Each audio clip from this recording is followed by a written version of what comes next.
Welcome, wrestling fans. Welcome to Curtain Jerkin. As always, I'm your host, Jacob Grondy, reporting for the Main Event Marks YouTube channel. You can also check me out on Spotify. However you're listening to my voice, I appreciate it. Let's just jump right into it. We got a lot to talk about. We're going to be talking about Raw, NXT, AEW Dynamite, the WWE Hall of Fame, New Japan Cup, and we're also going to be talking about Booker T and CM Punk. I don't have too much news. I don't think anyone does other than the people that were there. But apparently, news broke via Booker T on his own podcast said that there was an altercation where it could have gotten real physical between him and CM Punk at the NXT tapings. CM Punk, of course, still injured. Last time we saw him, he had his arm all jacked up.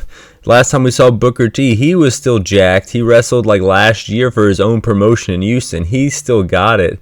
I would have to have said Booker T would have probably whooped the one-arm CM Punk's ass if things went down. But the real story here is things got out about CM Punk causing trouble, causing drama in the back.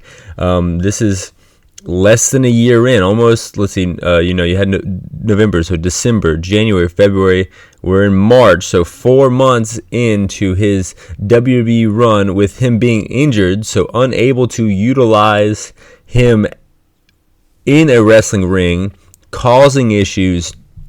This doesn't look good for CM Punk. This doesn't look good for CM Punk fans. Booker T, obviously well liked. There's all these podcast stories that are coming out from, Cody Rhodes and Chris Jericho that were, put out there about 5-6 years ago about things that happened 10-15 years ago about, CM Punk and Booker T not getting along then. And Booker T has kind of been outspoken about CM Punk on his podcast before. So, I'm sure that those stories and those statements didn't help matters. And of course, you find out that CM Punk is going to NXT, helping the young guys train. We know Booker T is an announcer, and people obviously respect his opinion. He has a school. He is, someone who kind of maybe sees himself as helping the young guys as well. So I can see them butting heads, and I can see, it being pulled apart pretty easily based on the mutual respect the respect that everyone has for both parties, not mutual respect. But I guess we'll keep everyone updated with this, or I'm sure the whole wrestling world will keep you updated on this in weeks to come. We're jumping over to WWE Hall of Fame. Muhammad Ali, perfect choice, I think, for this year's WrestleMania Hall of Fame class, WWE Hall of Fame class. One, because he's Muhammad Ali. Why the fuck wasn't he in this Hall of Fame before? He's wrestled Antonio Inoki. He was at the first few WrestleManias, standing behind Hulk Hogan. He got in Gorilla Monsoon's face. The promos that he cut, that's very influenced by pro wrestling. So I feel like even from day one, he was influenced by pro wrestling.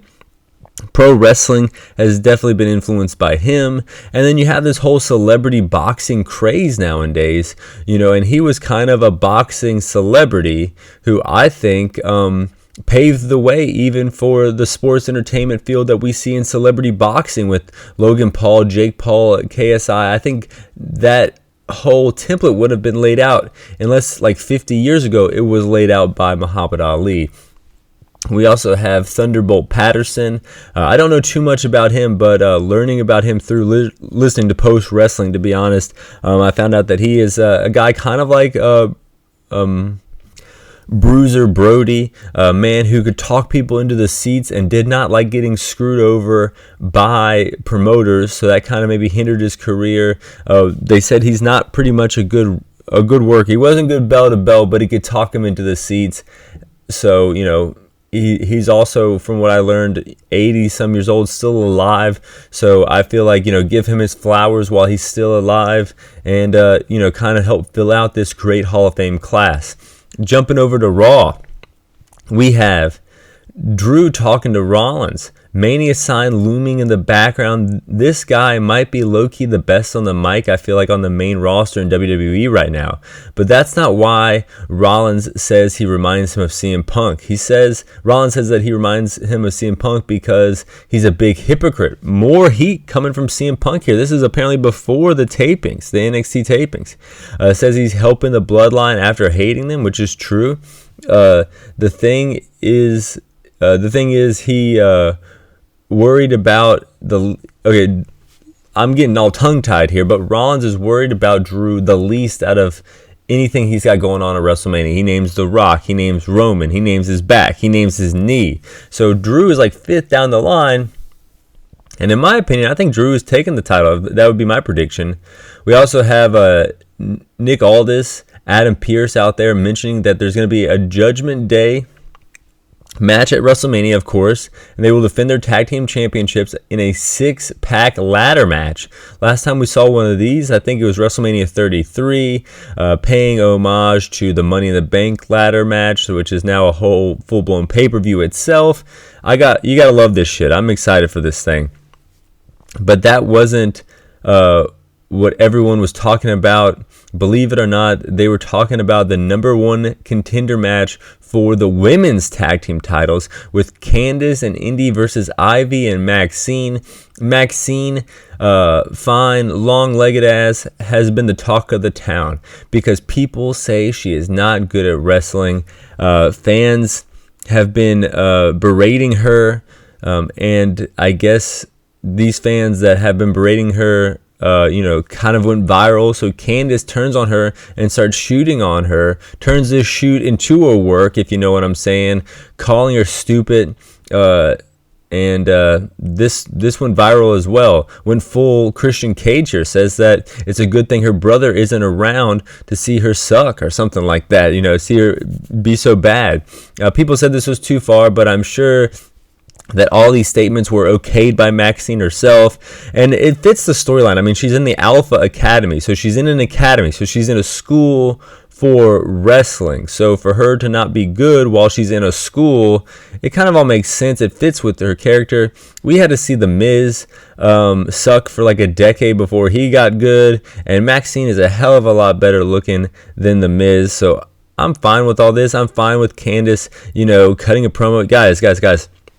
It is wrestling, you know what I mean? So you got to take everything you see in the ring with a grain of salt. It's not real. It's funny how fans were shitting on her as a shoot, so they were shitting on her as a work, and the fans took it as a shoot. But calm down. Let's watch the show. Cody out there vowing to finish his story. His mother is the only one he has left. He's tearing up here. This was moving as shit. The story is beyond me, but it is up to me. Solid line. He says, like, the story here is for everyone to finish, but it's up to him to finish, which, I mean, yeah, that's perfect line by Cody Rhodes. I mean, I think he's going to win the title too. I think Drew's going to win the title, and I think Cody's going to win the title at WrestleMania. Kabuki Warriors, usually on SmackDown, they're on Raw. The brand split is merging lanes on the road to WrestleMania, going against Shayna and Zoe. Z360, knee by Baszler, 1-2, no. Asuka makes the save. Dakota Kai cheats like the jerk she is, and Kabuki Warriors take advantage, 1-2-3. We got Jey Uso out there taking a break from hanging out with Travis Scott in Houston, Texas, to address the motherfucking universe. Yeet. And he wants brother versus brother. Yeet. Twin versus twin. Yeet. Blood versus blood. Yeet. Uso versus Uso. Jimmy versus Jay at WrestleMania. And I think we all want that. That's a great story. Then he is going to knock the yeet out of his ass. I don't know what yeet is doing up his ass in the first place, but I'm ready for this match at WrestleMania. No, I kid. This should be a great match. But definitely the coolest part of the show was the gauntlet match. The main event, starting off with JD and Ricochet. As they went at it for a while before Ricochet wins with the shooting star. Out comes Bronson Reed. He wins quickly with a bonsai splash. Sami Zayn comes out next.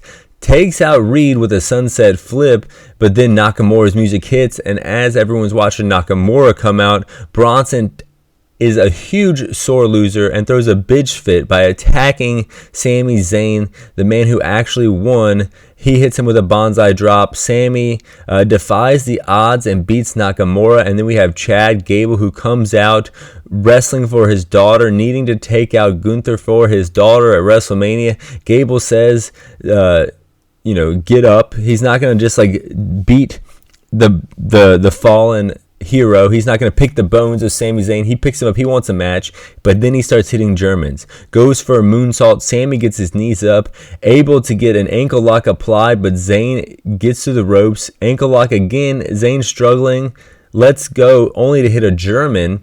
Goes up top. No one in the fucking pool. It's empty as he misses a moonsault yet again. Sami lands a hell of a kick. The haluva kick. 1, 2, no. Reverse. 1, 2, no. The only two men in the arena not on their feet at this point are the two men in the ring. Gable on his feet first, bleeding from the mouth, straps off, deadlift this motherfucker for 2, and goes right into the ankle lock again. Sami able to counter that, roll him up. 1, 2, 3. Sami's going to WrestleMania versus Gunther, as this WrestleMania card is filling out quite fucking nicely, along with the Stand and Deliver card. Going to NXT now. The backstage is what people are going to be talking about, as always with CM Punk, especially going up against the 5-time world champion Booker T. But in the ring, the body of the show is pretty good as well. Trick is out there, back after last week. He says he doesn't care if he if Carmelo put on a pair of Timbs and got on a step stool, he will never be on Trick's level. Great little line. Definitely, making fun of Carmelo being short for the WWE. Melo versus Trick at Stand and Deliver. But Metaphor come out. Noam Dar out there to steal the spotlight. He says it. To steal the hype. Just comes right out and says it. Trick starts hitting on Lash Legend out there with Metaphor. Noam Dar doesn't really like that too much, but Trick Williams takes him out, takes out the other guy, and then Lash looks like she's going to slap him. He stops it. Twirls her like they're dancing, dips her like they're dancing, and then they start fucking making out. The crowd popped. This totally backfired on Metaphor, and it made Trick Williams look like the man. He's about to get jumped. He turns it into a makeout session as people applaud. I mean, you got to give it to the man. D'Angelo kidnaps the world champion. They're out to dinner. Him and his mob are out to dinner. Dragunov shows up, and his goons sneak up from behind and take him into the limousine. They go to the bridge that we all know. We're thinking the champion might die. This is a heated discussion here they're having on the bridge. D'Angelo leaves them, but not for dead. Makes him walk home with his world title, suit in hand. And tensions are building here between D'Angelo, the Don, and Dragunov, the champion. We also have a tag team tournament match here. LWO versus OTM. OTM attacked them during their entrance like a bunch of assholes. LWO turn it around, hit the springboard 450. 1, 2, 3, they advance. Roxanne Perez out there cutting a promo. Very wordy promo. Okay, not bad. Ava comes out. Tatum Scott tries to attack. Things seem to be heating up here, but there was a lot of talking, but with a lot of people that weren't that good at talking here in this segment. But we had some good wrestling here. Mr. Stone versus Lexis King. King wears the crown in this one, gets the victory, but the man he couldn't beat, also wrestling, Obi Femi, took on Brooke Jensen. Obi Femi has new furry armbands. These look lame. These need to go. The crowd tries to get an Obi chant like the Goldberg chant. Briggs comes out, getting the Goldberg chant and then winning with a power bomb here. I mean, this guy seems a lot like Wardlow to me. Wardlow used to be in that MJF faction, and so did Sean Spears. Sean Spears out there wrestling Ridge Holland, gets put through a table, but Spears still gets the victory here. as these are kind of like the highlights of Raw, the highlights of NXT, and I'm going to go into the highlights of AEW right now. As the highlight is the CEO has arrived. CEO, Mercedes Moné comes out for her AEW debut in Boston. She doesn't say too much. She just, says, hey, how you doing? I love you guys. You guys made me. Mentions the main event, which is Willow, who has a win over her, and it's Willow versus Riho. Willow wins with a powerbomb. Lights go out, spooky bitches show up, Julia Hart and Sky Blue attack Willow, crowd chanting CEO, it's big business and we all want Moné, and she comes out and, epic gear change. She was wearing this like bedazzled outfit during her promo. Now she comes out here with like a, full on ring gear, takes out Sky Blue, lays out Julia Hart, Willow raises her hand for helping her out. And there we go. Sasha Banks is in AEW. Will this move the needle? I don't think so. We've seen Saraya come in last year. We've seen, Deonna Purrazzo came in last month. Okada came out on Dynamite. I love the guy. One of my favorite ever. He's going to wrestle on Collision. Collision numbers, as far as attendance there, go down. So this is probably going to help the women's division because they got a star. They got someone to work around. But we'll have to see what happens next week if it moves any kind of needle. But Moné wasn't the only one with mic time. Will Ospreay comes out there to talk to Tony Schiavone. He doesn't say too much, but he's got good delivery, bruv. And he's just really excited about this Ospreay-Danielson match, as we all are, April 21st. We did get some action here. Joe versus Wardlow, world title match. Wardlow faking an injury just to rake the eyes of Joe. A bit of a prick move here for the first time from Wardlow. Can't hit the power bomb. Joe locks in a choke. Wardlow gets choked out.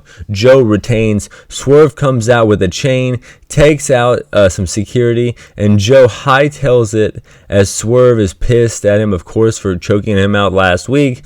And, it looks like we have a collision course, Joe versus Swerve. And, where the fuck's Hangman? That's what I want to know. Okada had his Dynamite debut. The Elite versus Eddie, Pac, and Penta.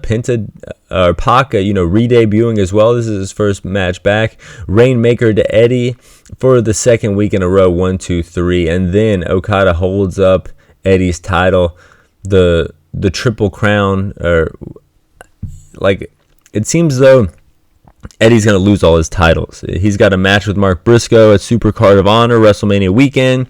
He's wrestling Okada, so we all know how that goes typically. And then he's wrestling Gabe Kidd for the New Japan Strong Championship. So if you're an Eddie Kingston fan, you will be happy if he keeps one of these titles going into May.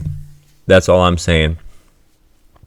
So it was, Okada's first match, Darby's last match before climbing Mount Everest. Darby taking a lot of punishment, going for a coffin drop on the apron, switchblade moves. Darby eats a ton of shit. Blade Runner 1, 2, 3. The Gun Club come out to pick the bones. What the fuck is this? What happened to the Bang Bang Gang? What happened to them, joining forces to attack the Devil?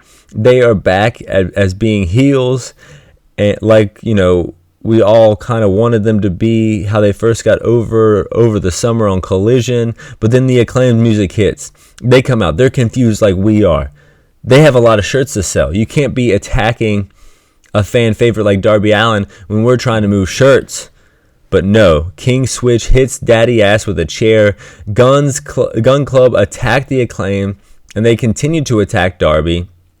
As crazy as this is here, as convoluted as it is, and as much as I almost bought a Bang Bang Scissor Gang shirt, I do think Bullet Club Gold versus the Acclaim is a better way to go about it than this convoluted faction they had, and does explain why they all aren't going against the Undisputed Kingdom. So, loose ends tied up here with one chair shot to Daddy Ass.